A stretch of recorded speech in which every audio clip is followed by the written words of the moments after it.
Ambassador Bolton, thank you very much for sparing us time. I want to start on the issue of Venezuela. There are now Russian personnel on the ground in Venezuela. What is your message to Moscow?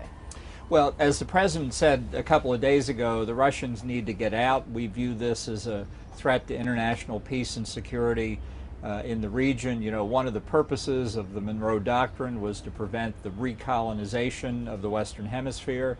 When you look at this Russian military presence together with the Cuban military presence, long-standing military presence in Venezuela, we're very worried that the true wishes of the Venezuelan people will not be heard. So it's a matter of great concern to us. Does this cross a line for you? Do you intend to respond with action? Well, the president has been clear repeatedly, all options are on the table.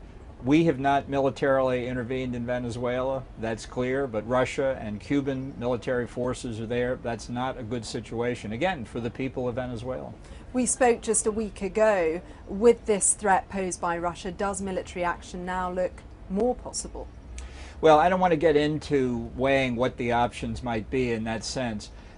We wanted to make it very clear to Russia, China, Cuba, anybody who might be assisting the Maduro regime that we consider Maduro illegitimate and we consider assistance to his government contrary to the best interests of the Venezuelan people. We don't want to see this escalate. We've said repeatedly we want a peaceful transition from the Maduro regime to Juan Guaido. That remains our objective.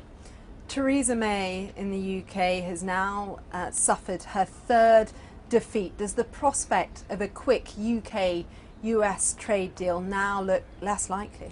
I think to the contrary, you know, people who worry about the UK crashing out of the European Union, that's the phrase they use, they're going to crash right into the United States. We're standing here waiting to make a trade deal with a United Kingdom independent of the European Union. I don't want to get into the specifics of what's been going on in the House of Commons, but I can say unequivocally that President Trump is eager for the will of the British people to be carried out, and he's even more eager to do a trade deal.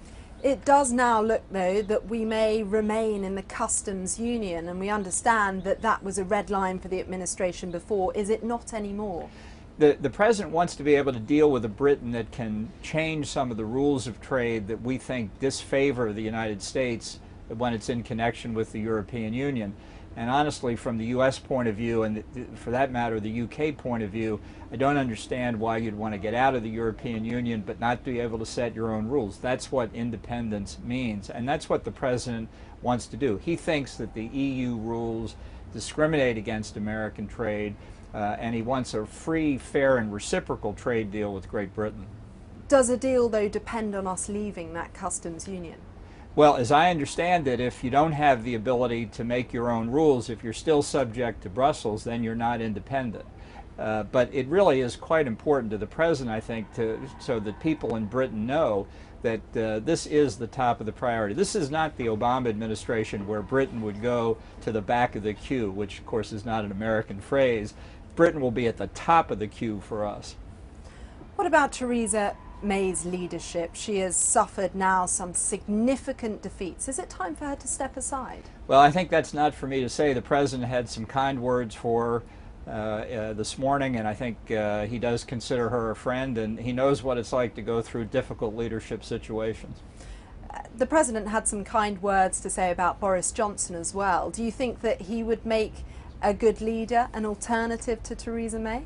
Well, I wouldn't want to do anything to interfere in deliberations that the Conservative Party and others would make. It really is up to them and ultimately to the British people.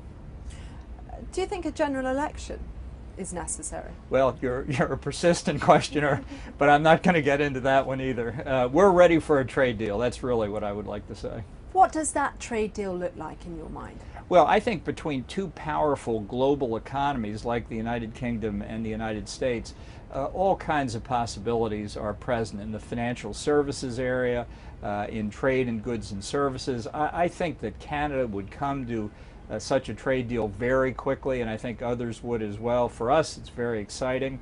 The restrictive rules and practices of the European Union have been a real drag on transatlantic trade. And so I think that's one reason the president thought that a bilateral trade deal with an independent Britain would be advantageous to both countries.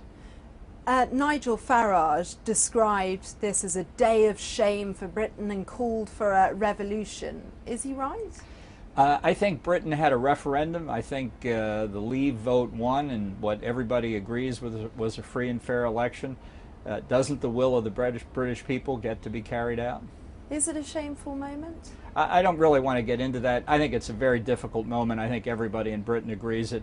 All I can say is the American people want to help the British people. When your independence comes, we want a trade deal.